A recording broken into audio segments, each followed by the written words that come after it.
Guys, we have Karma by Jojo Siwa stuck in our heads. No! It's so cursed. Wait, can I do my Jojo Siwa impression? Do you have a Jojo Siwa impression ready to go? I want to ask him my podcast.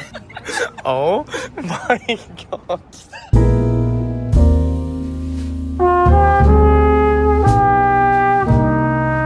Hello everyone and welcome back to my YouTube channel. My name is Jack Edwards and one thing I will never mind is my own goddamn business. It's no secret that I find myself spending quite a lot of time in bookshops. That's the worst kept secret of all time. And when I'm in the bookshop, I find myself looking around at the other people who are also milling about. It's a real kind of microcosm of society. And the beauty of that is that every single person in that space has a completely different taste. There will be shelves in that bookstore that I never browse, which other people come in specifically to look at. And I think that's the beauty of it. And so I have wanted to make this video for such a long time. Ever since I made my videos where I read books that I saw people reading on the London Underground and the New York subway, I love seeing what other people are reading. And so this week I headed out to some bookstores and I bought books that other people were buying. So I went up to the counter and I asked the bookseller, what is the last book you sold? Then I went to the next bookstore and bought that book. As I was buying that book, I asked the bookseller, what was the last book you just sold? And so the cycle kind of created itself. These are the books that I bought. I ended up going on a bit of a London bookshop crawl. I used to do bar crawls, now I'm doing bookshop crawls. Is this being 25? Is this my future? We hit 6 different bookstores around London. I will say right now, absolute disclaimer, the route that we took makes no sense. If you try to map this out, it is totally nonsensical. We went back on ourselves. We were just making it up as we went along. So before you think, what on earth is that route that you took? I want it on the record that we were making it up as we went along. But anyway, we started off in Foyles Bookshop, which is where we met for coffee. They have a really lovely cafe space there where a lot of people co-work. It's a real staple in the London bookshop scene. And of course, I had to start the chain of buying books by buying a book. That is book lover math. That's how it works. If you go to the bookstore, you have to buy something, right? I'm not gonna go to the counter and not buy anything. So in the first bookstore, I just bought a book that I wanted to buy, which is a book I've had my eye on for a little while, which is by the same author as my one 5-star book of the year so far, which is Boulder by Eva Baltasar. This is translated from the Catalan by Julia Sanchez, and it is just absolutely stunning. This book is dark and unconventional. It grapples with the idea of love versus freedom. And I swear to God, my pen ran out of ink because I was underlining things on every single page. And so I bought Permafrost, which is a book by the same author because I'm head over heels in love with her. Permafrost's no bullshit lesbian narrator is an uninhibited lover and a wickedly funny observer of modern life. Desperate to get out of Barcelona, she goes to Brussels. And I quote, because a city whose symbol is a little boy pissing was a city I knew I would like. As an au pair in Scotland, she develops a hatred of the colour green, and everywhere she goes, she tries to break out of the role set for her by family and society, chasing escape wherever it can be found. Love affairs, travel, thoughts of suicide. And this is what the bookseller said when I went to buy this book. I've heard incredible things about this. You have? This, I've heard, is, from my colleague, is the greatest representation of depression in a book that he's ever read apart from The Belger. Wow, okay, Yeah, I mean, so that's I'm a very great excited. recommendation. If there's one thing that's gonna make me read a book, it's that. It is that. So obviously I'm very, very, very excited to read Permafrost. I can feel it in my bones that there is a 5-star review coming, but we will see. That is Permafrost by Eva Baltasar.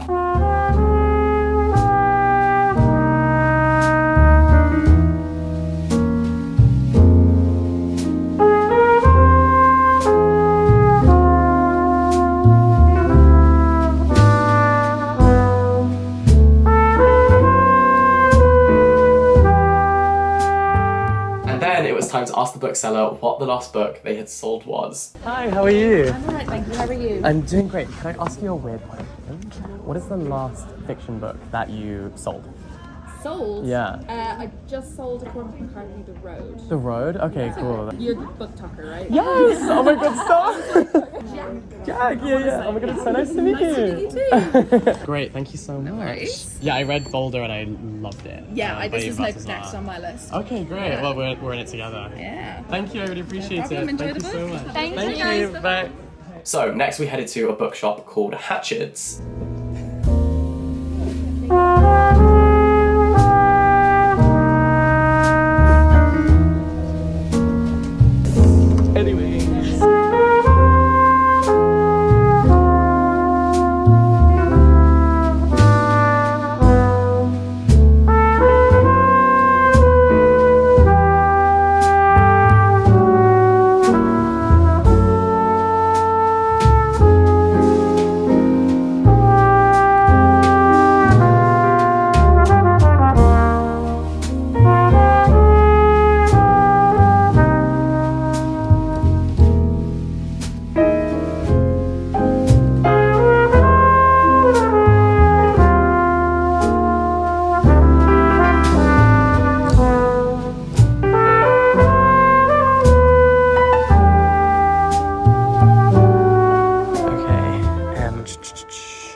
M. Okay, Cormac, McCarthy. The road. Got it. I also just wanted to let you know that today's video is a paid partnership with BetterHelp. As you know, BetterHelp has been hugely important in my personal journey with therapy, and that's why I'm excited to talk about it, because I feel like I'd always felt very taboo around the idea of therapy, like it wasn't something we should speak about. And then it wasn't until my friends started speaking very openly about therapy and how much it had helped them that I started to really consider it as something that I probably would really benefit from, and oh boy, was I right. And for me, online therapy was the perfect place to do that because I move around so much, I travel a lot, life can be very, very hectic. So with BetterHelp, you can actually find a therapist within 48 hours. There are over 1,000 credentialed therapists in the UK alone. And if this is something that you've been thinking about too, you can actually head to betterhelp.com/Edwards and you'll actually get a special discount on your first month. So thank you so much to BetterHelp for doing that, because that is incredible. You answer a few quick questions so that BetterHelp can match you with a credentialed therapist who can help you and support you. For me, I found it so beneficial to be able to talk about my feelings in a safe space and to connect with myself. And honestly, a lot of the time it is just incredibly validating to be able to talk about these things. And you know, mental health is something that we all have and we all need to look after and protect. So I think that's incredibly important to point out too. But yeah, head to betterhelp.com/Edwards to get that special discount and start your therapy journey today with BetterHelp. This is The Road by Cormac McCarthy. This was the book. This is an absolute modern classic, which I have not yet read. And I feel like I am missing something in my life and in my literary knowledge by not having read this book. So this was the perfect kick up the backside to actually finally read it. The Guardian says, "You will read on, absolutely convinced, thrilled, mesmerized. All the modern novel can do is done here." In a burned out country, a father and his son head slowly for the coast with no idea what, if anything, awaits them there. The landscape is destroyed, nothing moves saves the ash on the wind, and cruel, lawless men stalk the roadside, lying in wait. Attempting to survive in this brave new world, the young boy and his protector have no choice but to keep walking. Winner of the Pulitzer Prize for Fiction, The Road is the story of a remarkable and profoundly moving journey and an exemplar of post-apocalyptic writing. Oh, sounds so good. And you know what they say, hit the road, Jack. So I think it was meant to be. I think it was written in the stars. I've been reading a few road trip novels over the past year, so I think that this one is kind of mandatory reading. So yeah, thank you, random stranger who also bought this book. And then it was time, of course, to ask the bookseller what I should read, what the last person had bought. Novels from the last 100 years. Oh, cool. Slightly lesser known authors. Yeah. So, thank you. I think in the clip you can't really hear what the guy was saying, but he said they've reimagined this classic book and they've re-released it in Hatchards, which the bookseller described as a kind of forgotten English classic. So I, however, was going to Waterstones, so I was hoping they would still have a copy of this, but it is the biggest bookstore in Europe, I think, so I was kind of feeling optimistic. So I don't know if you can hear it on the video, but he basically said it was this one. Like, the guy came up to the till and ended up buying the book that was right next to the till. So I need to now find that book. It's called The Lonely Skier, which sounds cool. This one is all of these floors, so we have a good chance of being able to find it. Next stop! Waterstones!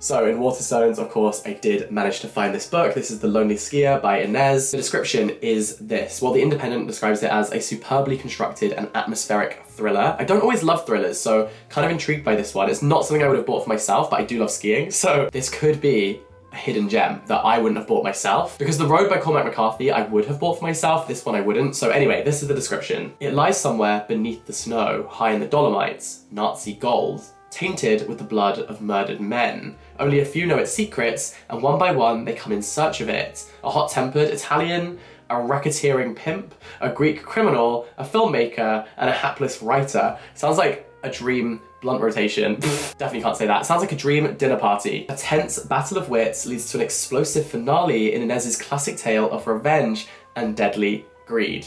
Ooh, okay. That sounds really good. And I do like books that kind of lead up to this huge crescendo moment of action where all the characters kind of come together. So this could be really fun. That's The Lonely Skier. Then it was time to find out what the person before me in the queue had bought, and this is a book I'd been seeing everywhere, like every bookshop we went into had a huge display of this book. So I'm unsurprised that eventually I happened to be following someone else who had bought this book, but... Thank you so much. No problem at all. Can I ask you a question? Sure. Can I ask you what the last fiction book you sold was? Literally just now, Butter.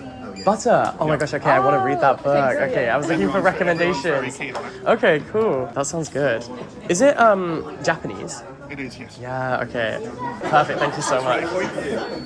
Thank you. Great. Thank you so much. Have a nice day. Bye. We have the book, and the next one hopefully should be easy because every bookstore we've been to so far has a table of them. So that is good, and it's also a book I nearly picked up in the first bookstore anyway. I could not have asked for a better result. So we headed to the London Review Bookshop. They were actually setting up for an event. I think we were very much in the way, but we managed to secure the book, so that's all that matters. Where are we, Jack? The London Review Bookshop, it's so nice. I've actually never been here before, but I think I want to move in. So if they're accepting requests for tenants, I'd quite like to live up there, actually. I may never leave. So this could be a nightmare.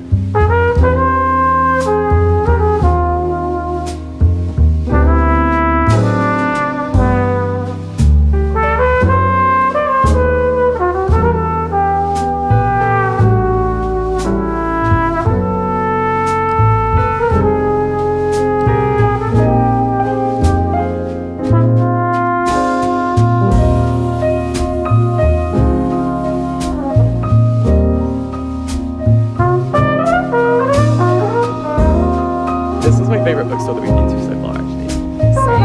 Same.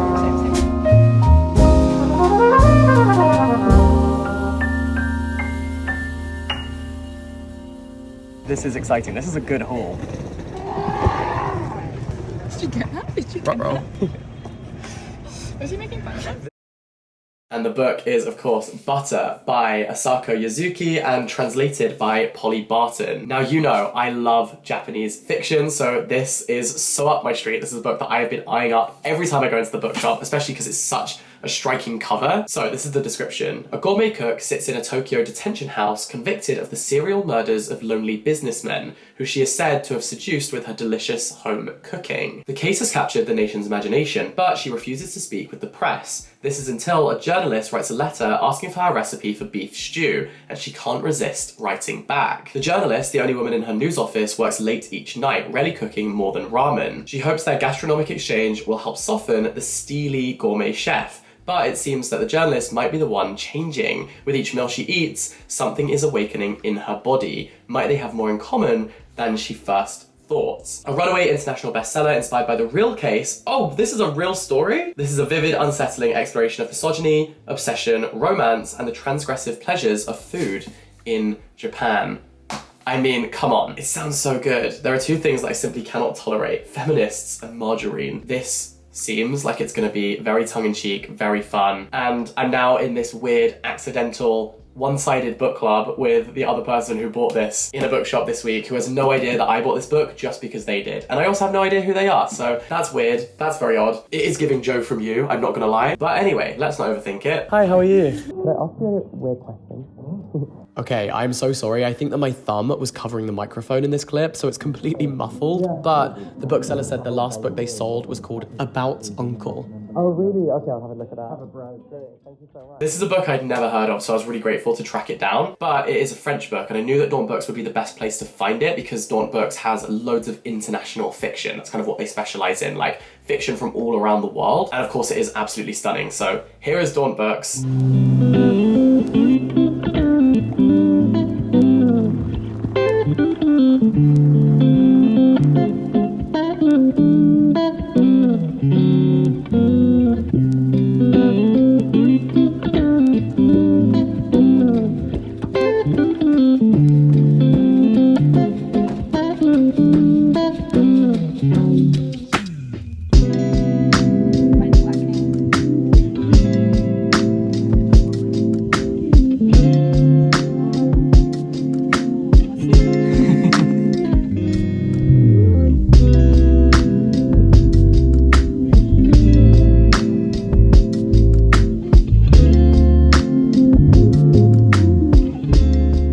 Said people keep recommending her this book.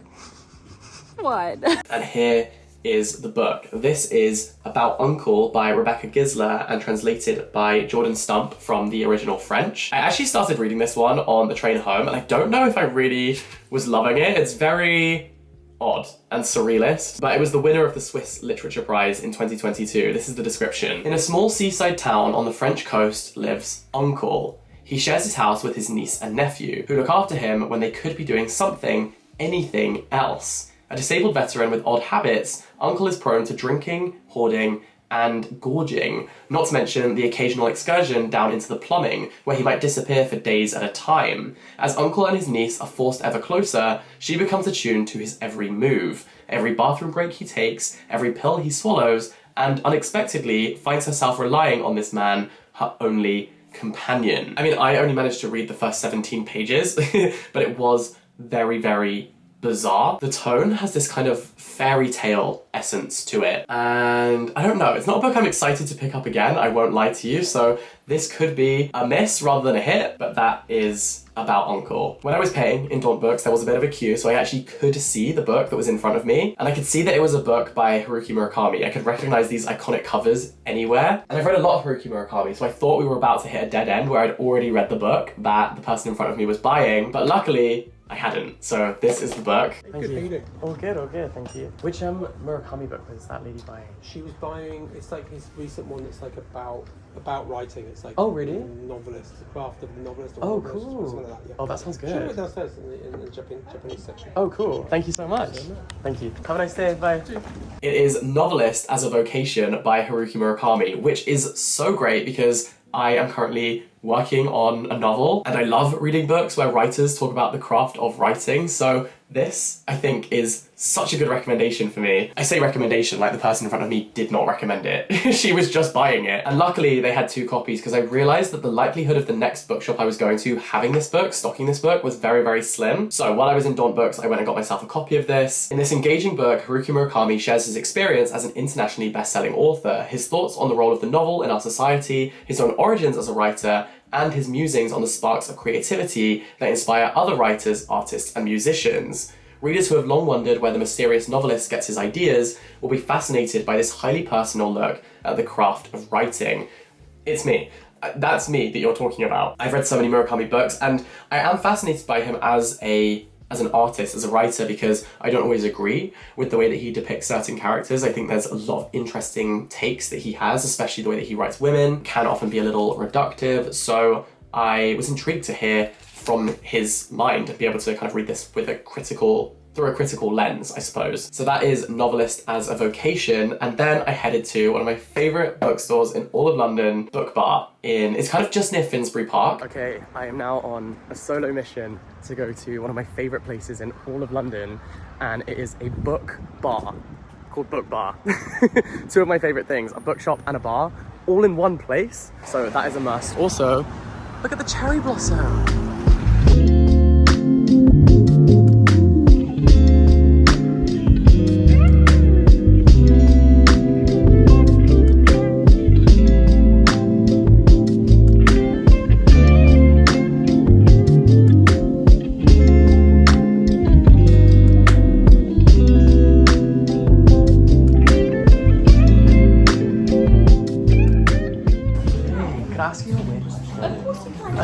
And so I'm doing a little thing where I'm going around to bookstores and asking what like the most recent fiction book you sold was, and then I'm gonna buy it. So yeah, I was wondering. Oh, it was? Yeah. It's a gorgeous cover too, right? It is beautiful. And this was the last book that they had sold. Luckily they had another copy of it. I was wondering how I was going to kind of wrap this up, whether I would just be stuck in this loop of constantly buying the next book, but I was like hoping that they would have 2 copies and that I would be able to just buy the same one as the person before me, but yes, they did. So this is Greta and Valdin by Rebecca K. Reilly, and this is such a buzzy book. I feel like everyone is talking about this. I've seen it all over social media. I mean, it does help that the cover is absolutely stunning. I think this is set in New Zealand, and actually I don't think have I read another book from New Zealand before? I don't think so, so that's exciting to me. Siblings Greta and Valdin have perhaps too much in common. They're flatmates, beholden to the same near unpronounceable surname, and both make questionable choices when it comes to love. I think I'm gonna like them. I think that we have a few things in common. And it's not the unpronounceable surname. My surname is very easy to pronounce. It's definitely the questionable choices. Anyways, Greta is in love with fellow English tutor Holly, who appears to be using her for admin support. Valdin is in love with his ex-boyfriend Zabi, who left the country because he thought he was making Valdin sad. But perhaps all is not lost. Valdin is coming to realise that he might not be so unlovable, and Greta that she might be worth more than the papers she can mark. Helping the siblings navigate queerness, multiracial identity, and the tendency of their love interests to flee is the, oh here we go, the unpronounceable surname, is the Vladisavijevic family, Maori, Russian, Catalonian, and as passionate as they are eccentric. Rebecca K. Reilly's exploration of love, family, karaoke, and the generational reverberations of colonialism will make you laugh, cry, and fall for the whole bunch. Okay, there's a lot going on there, but I think that's going to be really, really fun, and I'm intrigued by this kind of sibling narrative. So there we go. Was this a very elaborate way for me to justify buying 1, 2, 3, 4, 5, 6, 7 books? Maybe. I don't judge you for your decisions, don't judge me for mine. Buying books and reading books are two different hobbies. Thank you very much. I hope that you enjoyed this video. I will let you know what I think about these books over on my Instagram, on my TikTok, on this channel, on my Goodreads and Storygraph. All of the links are down below in the description box. Subscribe if you're new. Thank you so much for watching this video. I can't wait to see you in the next one. All the best, stay in touch, have a wonderful day, and I'll see you next time. Bye-bye!